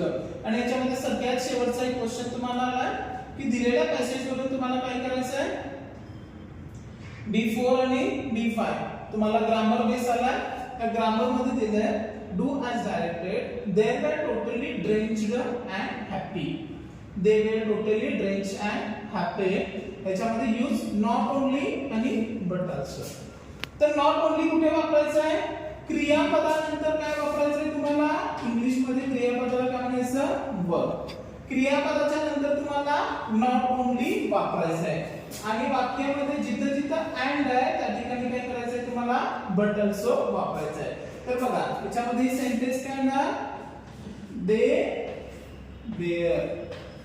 वेअर म्हणजे क्रियापद आहे. ए इज आर वॉज वेअर, तर वेअर एक क्रियापद आहे. They were not only, not only, not only me काढून टाकलं, वेअरच्या नंतर नॉट ओनली मी घातलं, टोटली काढलं हे.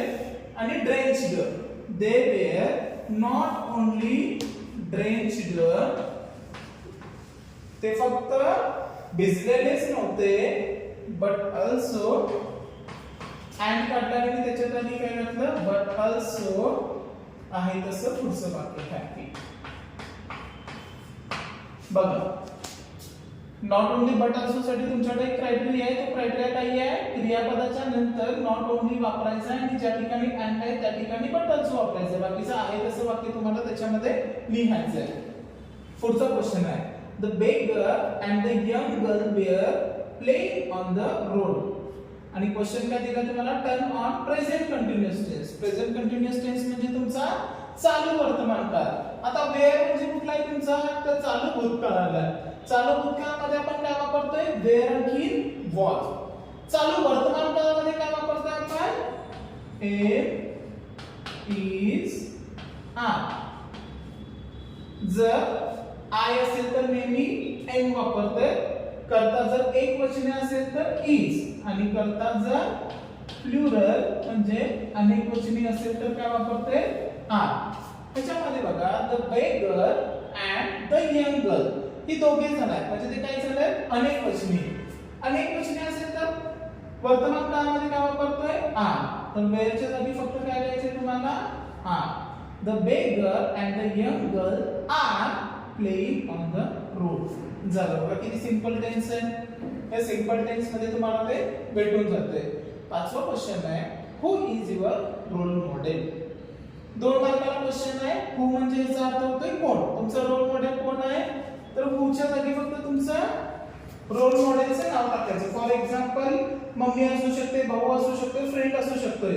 या ठिकाणी काय करायचं माय मदर इज युअरच्या जागी काय टाकायचं माय रोल मॉडेल. झालं ना 2 पैकी तुम्हाला एक क्वेश्चन 1 मार्क मिळाला. तर वाय का तुम्हाला तर त्याच्यामध्ये तुम्ही सांगू शकताय की माझी मम्मी माझी जास्त काळजी घेते. So she is take care of myself. ती मला करिअर साठी गाईड्स करते. She is giving guidelines to me. She is always protecting to me. म्हणजे तुम्हाला ज्या काही गोष्टींचे आन्सर वाटतात ते तुम्ही भाईमध्ये लिहू शकता. त्यामुळे बरेचसे मुलं हे दोन्ही क्वेश्चन सोडून देते.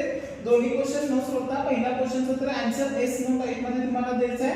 ते आन्सर द्यायला मात्र तुम्ही विसरू नका. ठीक आहे. पहिला क्वेश्चन होता जो तुमचा नॉर्मली व्होकॅब्युलरी वरती होता. दुसरा क्वेश्चन जो होता तो तुमचा पॅसेजवर होता. सेक्शन 3 मध्ये बघू शकता तुम्ही पोएट्री म्हणजे ज्या काही राईम्स आहेत त्याच्यामध्ये. याच्यामध्ये डायरेक्टली मी तुम्हाला ऑप्शन्स देतोय. दिलेले जे क्वेश्चन्स आहेत क्वेश्चनचे रिकाम्या जागी असतील तर त्याच्या जागी शोधा. पहिला आहे कंप्लीट द फॉलोइंग. इथे डॉट डॉट दिले त्यामुळे तुम्हाला लॉजिकली समजते की बाबा हा क्वेश्चन कसा आहे रिकाम्या जागा भरा. The child wants to basketball. याच्यामध्ये बघा the child wants to basketball. Basketful तुम्हाला पुढे दिसतंय बघा. तर याच्यामध्ये बास्केटफुल इथे पण आहे इथे पण आहे. तर बास्केटफुल ऑफ काय आहे मूनलाइट. इथे पण बघितलं तर बास्केटफुल ऑफ मूनलाइट. पहिल्याचा आन्सर काय लिहिलं the child want a basketful of moonlight. दूसरा क्वेश्चन काय आहे the child wants to light the dark route so that. मग याच्यामध्ये बघा the child want to light the dark route so that काय आहे माय फादर रिटर्न्स अर्ली. इथे फुल stop आहे. इथे काय ना माय फादर रिटर्न्स अर्ली. बघा याच्यामध्ये डायरेक्टली दिले की सो दॅट नंतरचं जे काय रिकाम्या जागा आहे my father wants to early.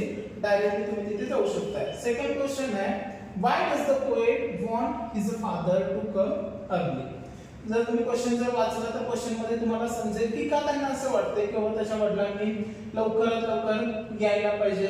तर इथे दिले बघा I want to light the dark route so that my father returns early. त्याच्यामध्ये क्वेश्चन मध्ये डायरेक्टली दिले he wants to light the dark route. का कारण त्याच्या वडिलांना त्याच्यामध्ये बनवायचं आहे बोलवायचं आहे. तर त्याच्यामध्ये तुम्ही बघू शकता की त्याचे वडील जे काय ते वडील ह्या याच्यामध्ये नाही आहेत. तर याच्यामध्ये दुसरं एक त्यांनी दिले बघा I want to hear fairy tales and stories from him. त्याच्या वडिलांकडून काय करायचं आहे त्यांना हे ऐकायचं आहे. तर हे जर तुम्हाला वाक्यामध्ये जर कुठे दिसलं की why does the poet want father comes to early. Father comes to early इथे तुमच्या याच्यामध्ये आलंय तर ह्या ज्या काय आन्सर्स तुम्हाला याच्यामध्ये दिसते ते डायरेक्टली आन्सर्स तुम्ही काय करू शकता त्याच्यामध्ये लिहू शकता. तिसरा आहे pick out and example of alliteration. Alliteration म्हणजे याच्यामध्ये अशा गोष्टी बघायच्या तुम्हाला जे वर्ड्स जे सारखे सारखे याच्यामध्ये येऊन गेले. तर याच्यामध्ये कोणते येऊन गेले तर पहिल्या सेंटेन्स पासून शेवटच्या सेंटेन्स पर्यंत कोणतं वाक्य पुन्हा पुन्हा रिपीट झालंय? Basket of moonlight, basket of moonlight. Alliteration याचा अर्थ आहे कोणते वाक्य तुमच्या याच्यामध्ये पुन्हा पुन्हा येऊन गेले. ही होती तुमची पहिली पोएम. दुसरी पोएम पुन्हा तुम्हाला दिलेली आहे त्याच्यावर सांगितलंय read the following poem and write and appreciation using the point. हे सगळं वाचायचं आहे आणि हे सगळं वाचल्यानंतर तुम्हाला समजलं. याच्यामध्ये बघितलं कोणते शब्द डबल डबल यायला लागले? ओ कॅप्टन, बाय कॅप्टन. म्हणजे की कॅप्टन वरती आहे म्हणजे तुम्ही लॉजिक लावू शकता की बाबा तो कॅप्टन आता नाहीये आणि त्या कॅप्टन वरती आधारित हे काय केलं तुम्हाला क्वेश्चन्स तुम्ही लिहिला. तर पहिला त्याच्यावर पहिलं काय आहे बघा टायटल. टायटल कोणावरती आधारित आहे? ओ कॅप्टन, ओ कॅप्टन. त्यामुळे तुमचं जे काय सुरुवातीला जे होतं त्या सुरुवातीच्या ह्याच्यानुसारच काय झालं? ओ कॅप्टन काय झालं की तुमचं नावच झालं त्या कवितेचं. दुसरं नेम ऑफ द पोएट म्हणजे याचा कवी कोण आहे तर शेवटी तुम्ही बघू शकता या ठिकाणी काय लिहिलेलं आहे? पोएट. म्हणजे हा काय झाला? Name of the poet. राईमची स्कीम. राईमची स्कीम ही कशावरती आधारित आहे तर ही जी राईम्स आहे या राईम्स मध्ये असे कोणते वर्ड्स आहेत जे नंबर ऑफ टाइम्स तुम्हाला त्याच्यामध्ये येऊन गेले. तर याच्यामध्ये title, name of poet, theme, figure, speech याच्यामध्ये जे क्वेश्चन्स तुम्हाला आन्सर देता येते त्याच क्वेश्चन्स वरती तुम्ही फोकस करा. राइम्स ऑफ स्कीम म्हणजे त्याच्यामध्ये जर एखादा क्वेश्चन जर बघितला फादर, हेड, डेट, डेट शेवटचे वाक्य जर तुम्हाला जर रायमिंग वर्ड्स मध्ये जर जात असतील तर त्याचा पार्ट आहे A B A B A B. त्यामुळे राईम, फिगर, थीम एक असेल तर त्याच्यावरती फोकस करा नाहीतर तुम्ही त्याच्यावरती फोकस करू नका. पण टायटल आणि नेम हे मात्र लिहा का कारण हे तुम्हाला कंपल्सरी क्वेश्चन्स आहेत. त्यामध्ये जो तुमचा 5 मार्क आहे त्या 5 पैकी आरामात 2 ते 3 मार्क तरी तुम्हाला ह्याच्यामध्ये भेटून जाते आणि पहिल्या क्वेश्चन मध्ये तुम्हाला 5 पैकी 5 मार्क आरामात भेटून जाते. त्यानंतर तुमचा पुढचा क्वेश्चन आहे याच्यामध्ये जर तुम्ही बघितला तर पुढचा क्वेश्चन आहे तुमचा नॉन टेक्स्चरल पॅसेज. हा पॅसेज आहे त्या पॅसेज मध्ये वाक्य आहे तशी तुम्हाला दिले त्याची तुम्हाला काय करायचे फक्त आन्सर शोधायचे. पुन्हा पॅसेज मध्ये आला फिल इन द ब्लँक्स. ठीक आहे. आता हा पॅसेज मी तुम्हाला हा जो काही क्वेश्चन पेपर आहे हा क्वेश्चन पेपर पीडीएफ फॉर्मॅट मध्ये मी तुम्हाला देतोय. त्याच्यामध्ये लिंक मध्ये तुम्ही बघा. सबस्क्राइब करायला विसरू नका म्हणजे तुम्हाला पुढचे व्हिडिओ त्याच्यामध्ये आणखी चांगल्या प्रकारे बघायला मिळतील. पहिला क्वेश्चन आहे in olden days the sages living in the forest had done. तर याच्यामध्ये बघू शकताय तुम्ही the forest are important source of the natural wealth covering 1/5 the countries of land they supplies timber. इथे बघू शकताय in the olden days our wise men and philosophers had their ashrams in the forest. These ashrams were centers of the knowledge and learning. तर याच्यामध्ये काय दिले? In the olden days, the sages living in the forest had done and. तर त्यांनी याच्यामध्ये काय केलंय? So these sages had done. याच्यामध्ये बघा, those sages has done an excellent job in maintaining our forest. याच्यामध्ये तुम्ही काय बघू शकता? त्यांनी काय केलंय?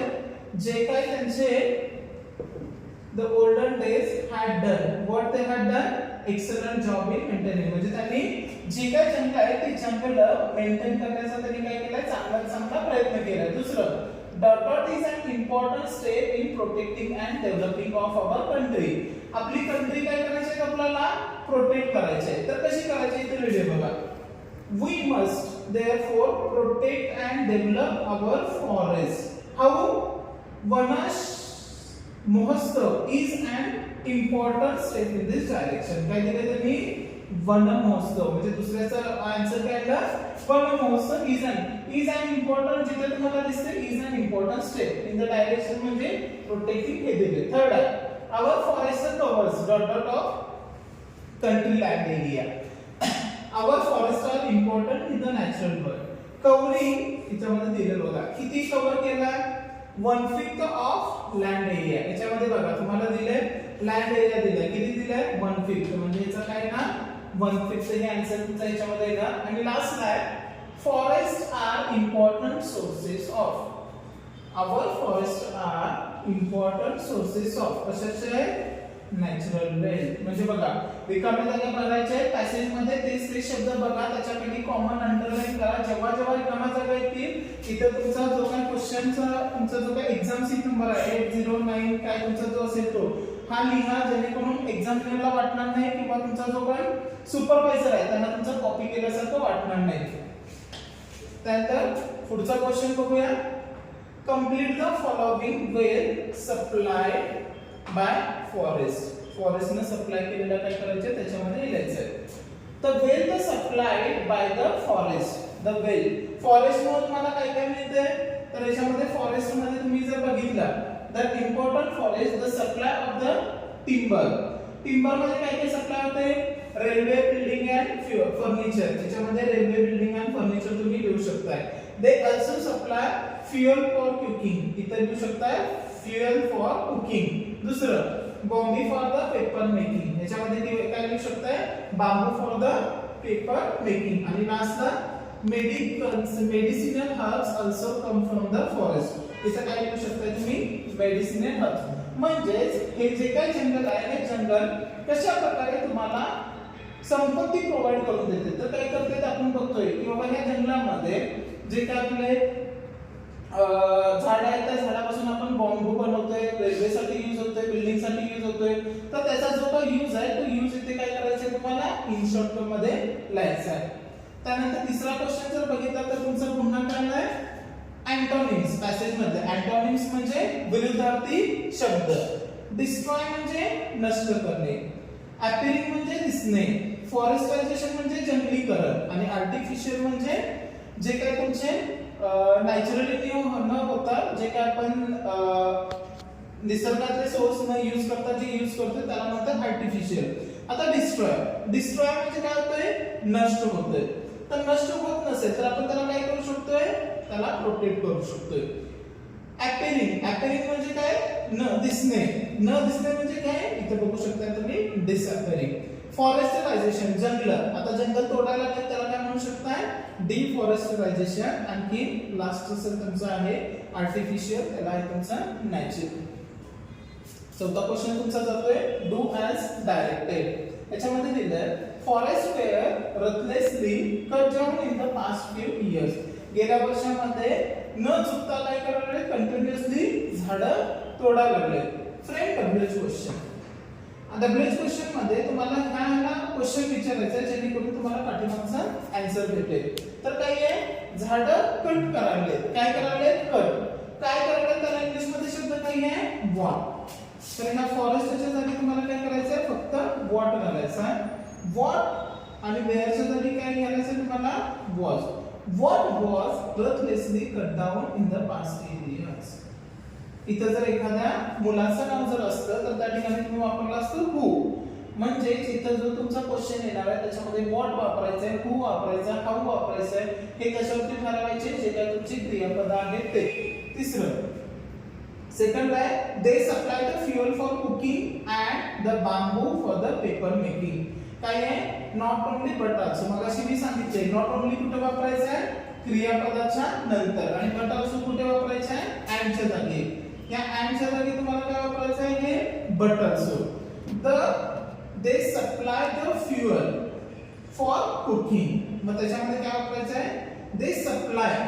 द च्या जागी काय वापरायचं आहे आर्टिकल आपल्याला काढायचं आहे त्याच्यासाठी काय वापरायचं आहे not only fuel for cooking. They supply the काढून not only fuel for the cooking but also the bamboos for the paper making. आणि लास्ट आहे why do you think is वनोत्सव organized in July. जुलैमध्ये आपण जे वनोत्सव म्हणजे झाडं लावण्याचा जो प्रकल्प करतोय तो का कारण तुम्हाला माहिती आहे की बाबा ह्या जुलै महिन्यामध्ये पावसाळा जास्त असतो. त्याच्यामध्ये जे काही पावसाचं प्रमाण आहे त्यामुळे त्याच्यासाठी जे काही पाणी लागणार आहे ते पाणी आपल्याला निसर्गातूनच आपल्याला मिळते. त्यामुळे तुम्ही तुमच्या भाषेमध्ये त्याचा आन्सर तुम्ही काय करू शकताय लिहू शकताय. आणि त्यामधला लास्टचा बीचा क्वेश्चन होता समरी रायटिंग. जो काही तुमचा पॅसेज आहे तो पॅसेज काय करायचा आहे तुम्हाला वाचायचा आहे. Read the given passage in question number 4A. ए मध्ये जो काही दिलेला आहे and write the summary of it. त्याला समरी द्यायचं आणि त्या काय करायचं त्याला एक तुमचं चांगलं नाव द्यायचं. त्याच्यामध्ये होतं की जंगलीकरणाशी रिलेटेड ते होतं आणि त्याचं टायटल काय करू शकता तुम्ही जंगले वाचवा का, कारण त्याचा जो काय फायदा आहे तो सेव्ह द फॉरेस्ट डिफॉरेस्टरायझेशन असं तुम्ही हे करू शकता. आता क्वेश्चन 5 आहे तुम्हाला. क्वेश्चन 5 मधून जर बघायला गेलं तर रायटिंग स्किल याच्यामध्ये मी तुम्हाला फक्त महत्त्वाचे पॉइंट सांगतो की तुम्हाला काय करायचे त्याच्यामध्ये का, कारण पत्रलेखन आहे, स्टोरी लेखन आहे, ट्रान्सलेशन करायचे आहेत, ह्याच्या काही गोष्टी आहेत ह्या प्रत्येकाच्या लेवलला वेगवेगळ्या जातात. त्याच्यासाठी तुम्हाला काही शब्द माहिती पाहिजे. पहिला आहे लेटर रायटिंग. लेटर रायटिंग मध्ये दोन प्रकार आहेत, एक आहे फॉर्मल आणि दुसरा आहे इनफॉर्मल. इनफॉर्मल म्हणजे तुम्ही तुमच्या मैत्रिणींना वगैरे ज्या काही शुभेच्छा देताय तर याच्यामध्ये बघू शकता. पहिलं letter writing A1 or A2 do any one of the following. ह्याच्यातलं दोन्हीपैकी एक कुठलं तरी तुम्हाला लिहायचं आहे. पहिला आहे imagine that you are Abhishek or Abhilasha Patil from 405 Shivaji Pet Kolhapur 416210. Read the following notice on the school board given below and attempt any one of the following letter. दोन्हीपैकी एक काय तर करायचं आहे. Save water, save life. Every drop of water speaks for itself. Single drop count. आणि notice तुम्हाला याच्यामध्ये दिले. तर याच्यामध्ये सगळ्यात महत्त्वाचं लेटर लिहिताना नेहमी ज्यांना लिहायचं आहे त्यांच्यासाठी इथं 2 टाकायचं. 2 कोणाला लिहायचं आहे तर याच्यामध्ये दिले बघा तुमचा जो काय ऍड्रेस दिलेला आहे तो.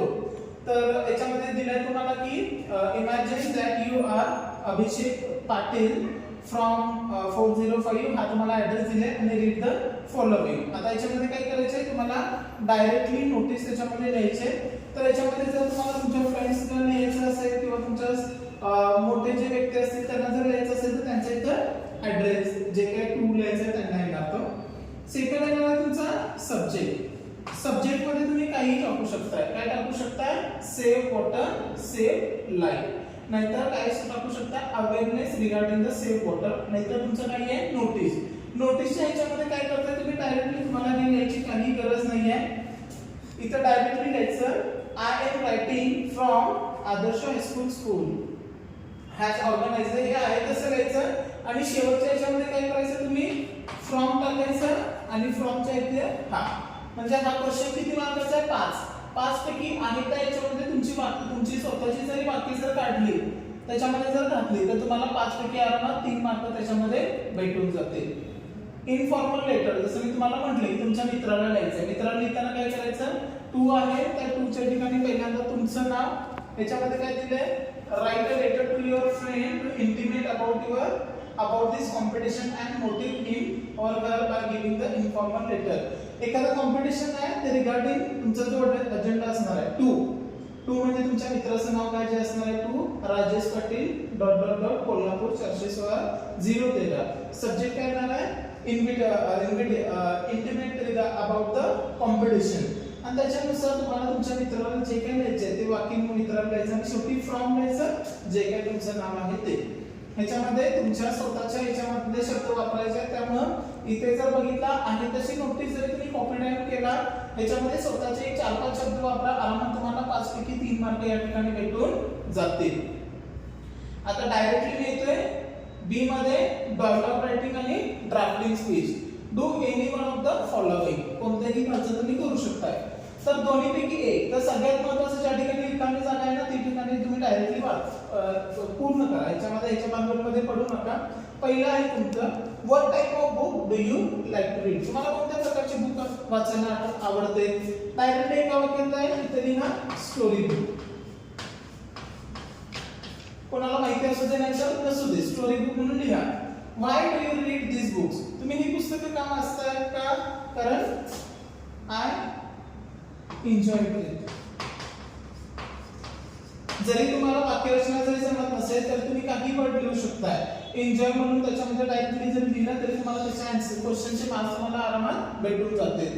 तिसरा क्वेश्चन याच्यामध्ये दिला write a dialogue of a minimum 3 meaningful exchanges on the importance of mobile in our day to day life.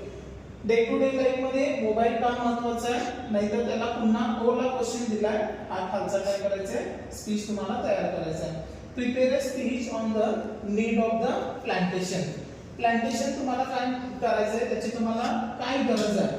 आता याच्यामध्ये दिले बघा पॉल्युशन हे बिग प्रॉब्लेम.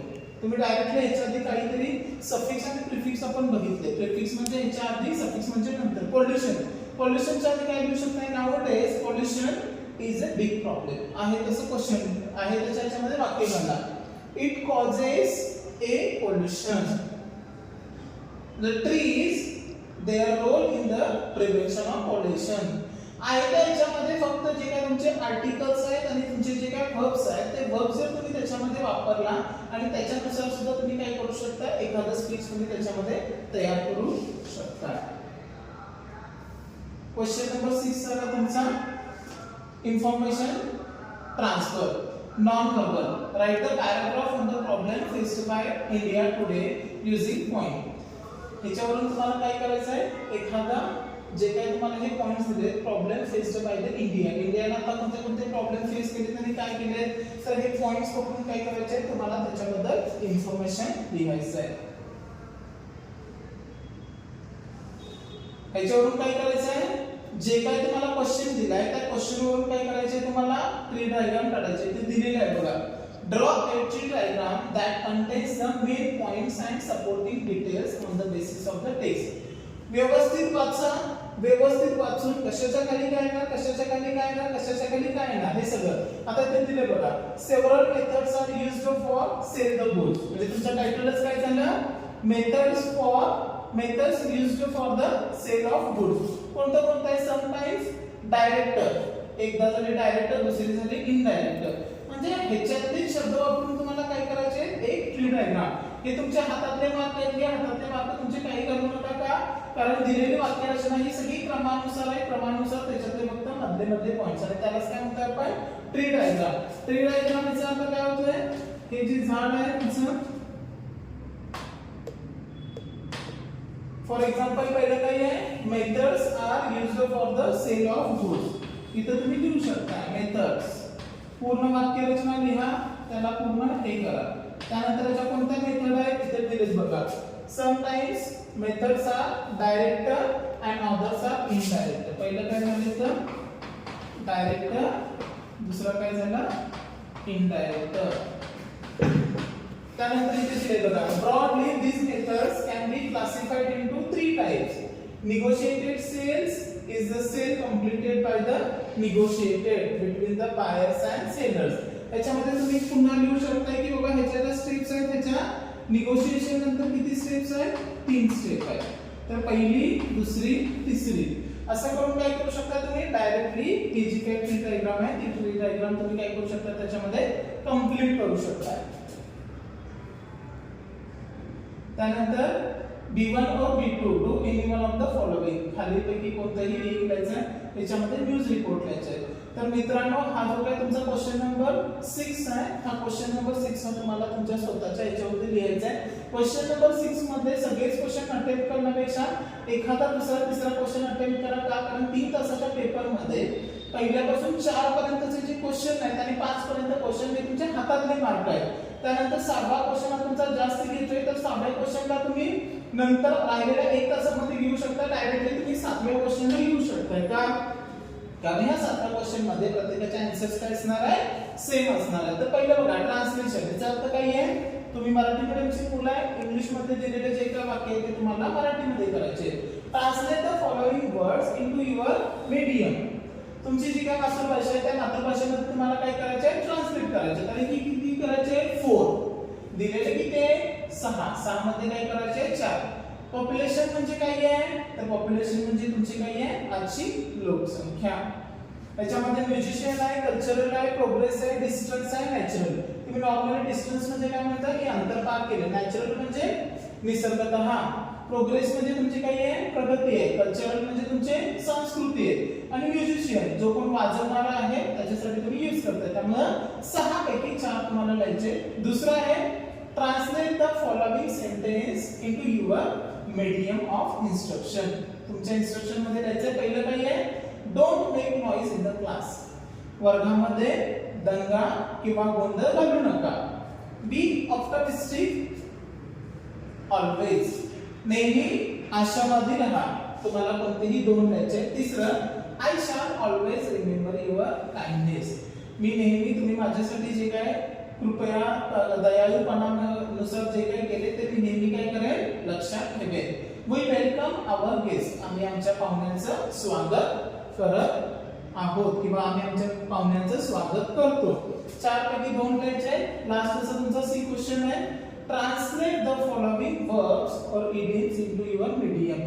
दिलेले ज्या काही म्हणणे आहेत त्या म्हणणींचं काय करायचंय तुम्हाला ट्रान्सलेट करायचं आहे. दोन्ही पैकी एक करायचं आहे. पहिला आहे तुमचा every dog has his day आणि सेकंड आहे माइट इज राईट. जर तुम्हाला येत असतील तर तुम्ही लिहा, जर तुम्हाला येत नसतील तर त्याच्यामध्ये काहीही भाग घेऊ नका. जसं मित्रांनो मी तुम्हाला सांगितलं की तुमचा 80 मार्काचा हा क्वेश्चन पेपर आहे आणि 80 मार्काच्या याच्यामध्ये कमीत कमी 40 ते 50 मार्क तुम्ही काय करू शकताय सहजासहजी पाडू शकताय. तर ते कसे पाडू शकताय, 1-2 मिनिटांमध्ये मी फक्त तुम्हाला रिव्हिजन सांगतो आणि त्यानंतर काय करा, तुमचा जो काही क्वेश्चन पेपर आहे तो क्वेश्चन पेपर तुम्ही पुन्हा बघा. आताचा जो काही दिलेला क्वेश्चन पेपर आहे हा खाली लिंक आहे. मित्रांनो आता आपण बघितलं की तुमचा 80 मार्काचा पेपर होता. 80 मार्कामध्ये सहजासहजी 40 ते 50 मार्क तुम्ही कोणाच्याही भरोश्यावरती न राहता मिळवू शकताय. मी पूर्णपणे पेपर तुम्हाला समजावून सांगितलंय कशा प्रकारे तुम्ही पेपर सोडवू शकताय. तुम्हाला रिक्वेस्ट आहे जेव्हा तुम्ही पेपरवरती बसणार हा तुमचा क्वेश्चन पेपर असणार आहे.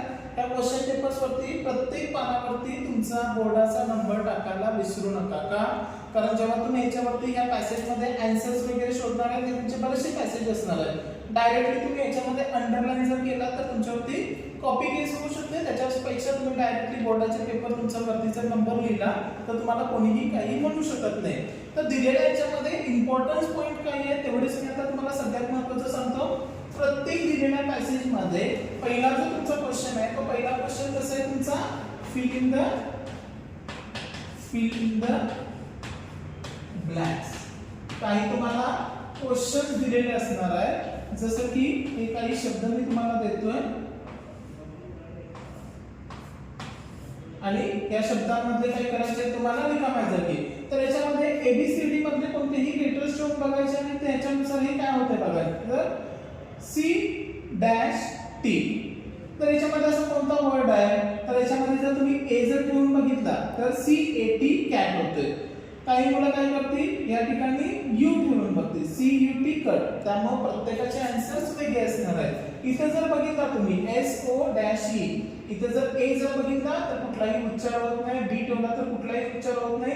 काही मुलांना जर याच्यामध्ये शोधता शोधता ते पॅसेज मध्ये जर वर्ड आला असेल तर डायरेक्टली तो भेटून जाईल आणि जर तुम्ही M टाकला तर SOM सम. हा तुमचा असणार आहे पहिला क्वेश्चन. दुसरा क्वेश्चन असणार आहे की तुमचे काय करायचे आहे अल्फाबेटिकल ऑर्डर. अल्फाबेटिकल ऑर्डर घ्यायचे तुम्हाला. या अल्फाबेटिकल ऑर्डर्स मध्ये काही वर्ड दिलेले असणार आहेत कॅट, सॅट, मग अँड प्लेट. ABCD नुसार हे पहिले शब्द बघायचे. ABCD नुसार पहिला कोण येतोय C. तर पहिला लिहायचा कॅट हा गेला. दुसरा SNP मधलं कोण येणार आहे तर पहिला देणार आहे M. तर हा झाला तुमचा मग गेला. PQRS मध्ये पहिला कोण येतोय P. तर दुसरा काय तिसरा झाला तुमचा प्ले आणि चौथा तुमचा काय झाला सॅट.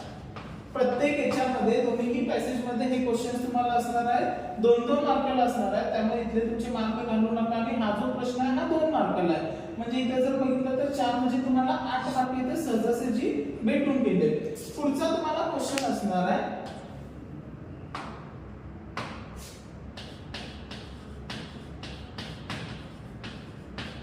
पंक्च्युएशन.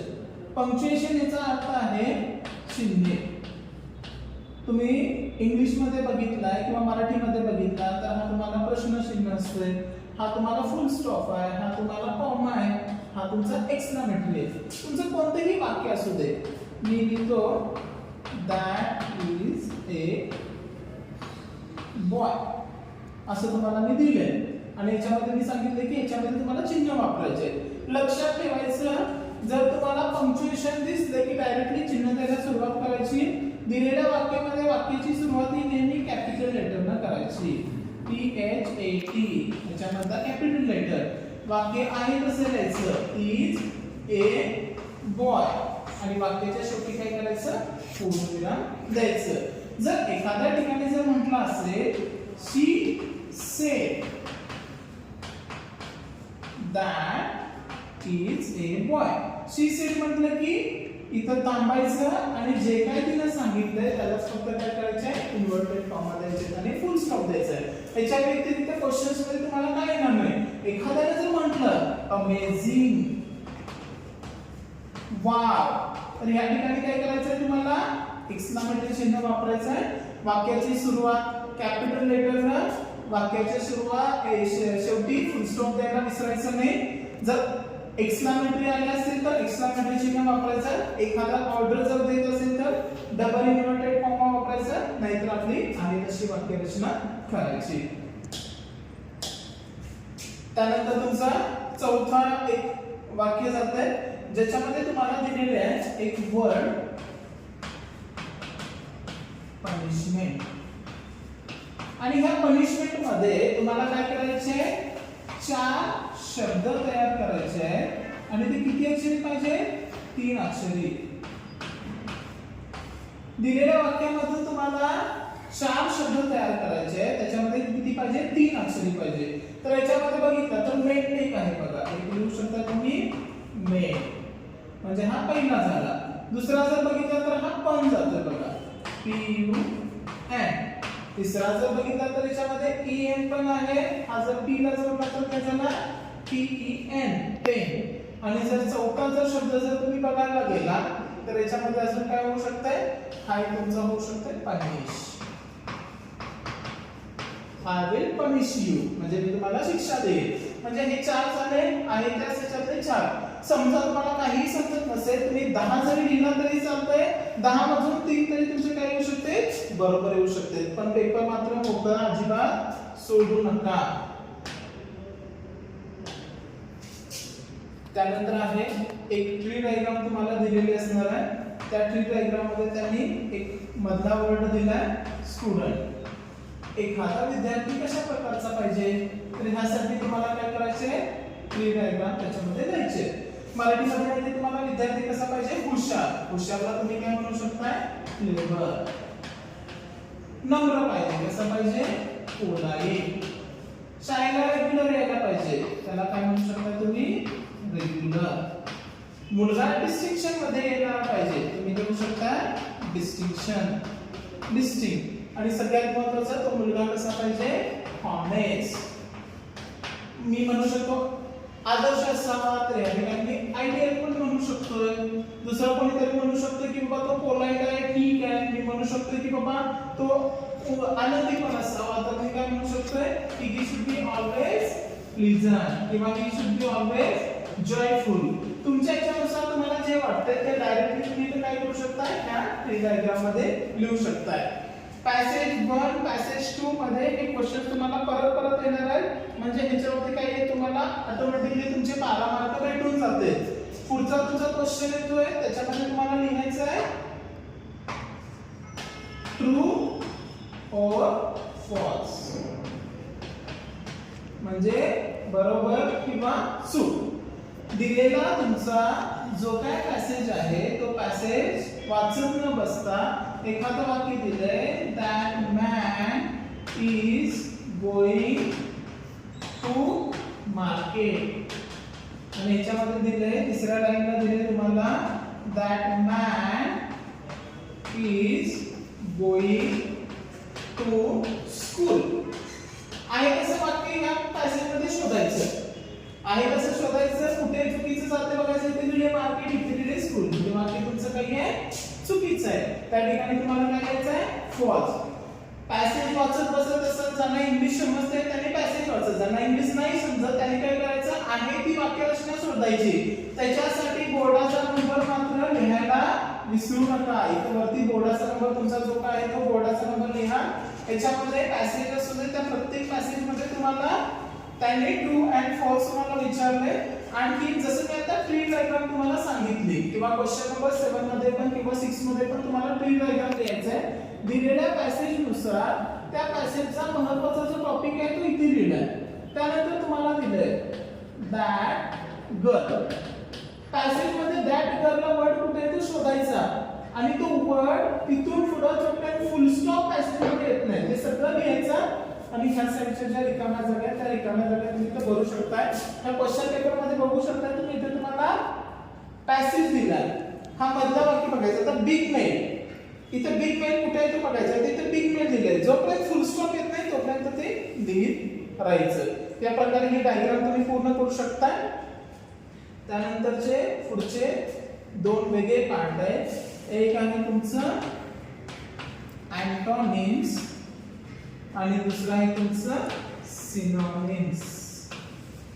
अँटोनिम्स म्हणजे विरुद्धार्थी शब्द आणि सिनोनिम्स म्हणजे समानार्थी शब्द. दिलेल्या पॅसेज मध्ये समानार्थी आणि विरुद्धार्थी शब्द शोधायचे. शोधण्यासाठी जास्त काही काही तुम्हाला लागत नाही. ह्याच्यामध्ये मगाशी बघितलंय की मर्सीफुली म्हणजे MERCIFULLY. वाक्यामध्ये मर्सी वर्ड दिसतोय, फुलीच्या ऐवजी काय तर दुसरं येणार आहे का, कारण तो विरुद्धार्थ आहे. वाक्यामध्ये शोधायचा सेम वर्ड कुठे दिसतोय का, त्याच्यापेक्षा वेगळा वर्ड जर दिसत असेल तर तो डायरेक्टली तुम्ही त्याच्यामध्ये लिहा. ऍक्च्युअली जे चार पैकी कुठले तरी दोन तुम्हाला ऑटोमॅटिकली त्याच्यामध्ये बरोबर येऊ शकतात.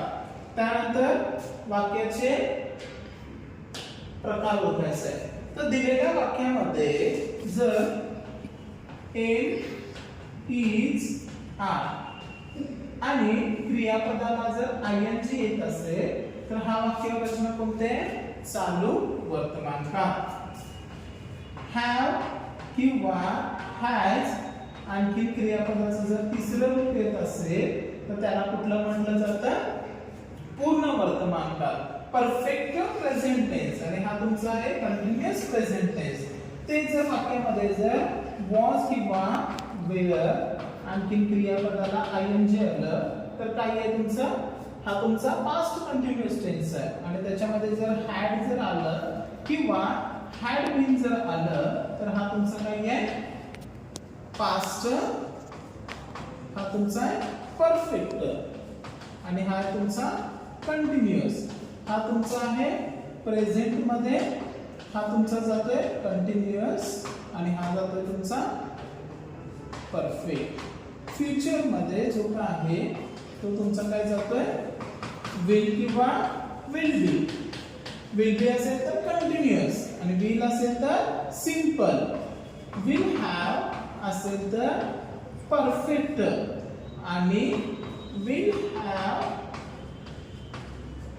बीन असेल तर तुमचा चौथा काळ future continuous, future perfect continuous tense, हा तुमचा चौथा काळ येतोय. तर चौथ्या काळानुसार जे काही वाक्य आहे त्या वाक्यामध्ये ह्याच्यातले कुठले क्रियापद दिसतील बघायचे आणि त्याच्यावरून काय करायचं, वाक्याचा कोणता प्रकार आहे तो डायरेक्टली एका वाक्यामध्ये लिहायचा आहे. त्यानंतर पुन्हा याच्यामध्ये समानार्थी विरुद्धार्थी शब्द येऊन गेले. नॉट ओनली बट ऑल्सो, हे तुम्हाला बऱ्याच वेळा येऊन गेले. नॉट ओनली कुठे वापरायचं आहे, तुमच्या वाक्यामध्ये ए अँड द हे जे आर्टिकल्स आले ते आर्टिकल्स काय करायचे तुम्हाला काढायचे आणि त्या जागी काय करायचे तुम्हाला नॉट ओनली वापरायचे. बट ऑल्सो काय करायचे तुम्हाला अँड काढायचे आणि त्याच्यासाठी तुम्हाला काय करायचे, बट ऑल्सो हे त्याच्यामध्ये तुम्हाला यूज करायचे. त्याच्यासाठी मी एक एक्झाम्पल देतो.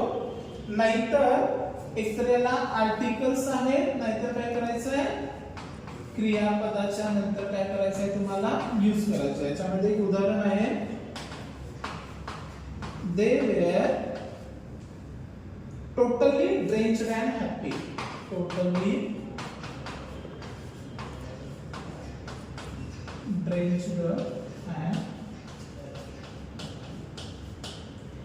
अँडच्या जागी काय करायचंय, बट ऑल्सो वापरायचंय. आता याच्यामध्ये बघितलं तर आर्टिकल आहे काय, नाही आहे. तर क्रियापदाच्या काय करायचं आहे नंतर, क्रियापद काय आहे वेअर. वेअरच्या जागी तुमचं नंतर काय येणार, इथं टोटली हा काढायचा आहे आणि तिथे काय येणार तुमचा not only. They were not only drenched but also happy. जर याच्यामध्ये जर एखादा आर्टिकल जरी असेल तर त्या आर्टिकलच्या ठिकाणी पण तुम्ही ते काय करू शकता, वापरू शकता. त्यानंतर पुन्हा तुमचा आहे सिनोनिम्स आणखी अँटोनिम्स म्हणजे समानार्थी शब्द आणि विरुद्धार्थी शब्द.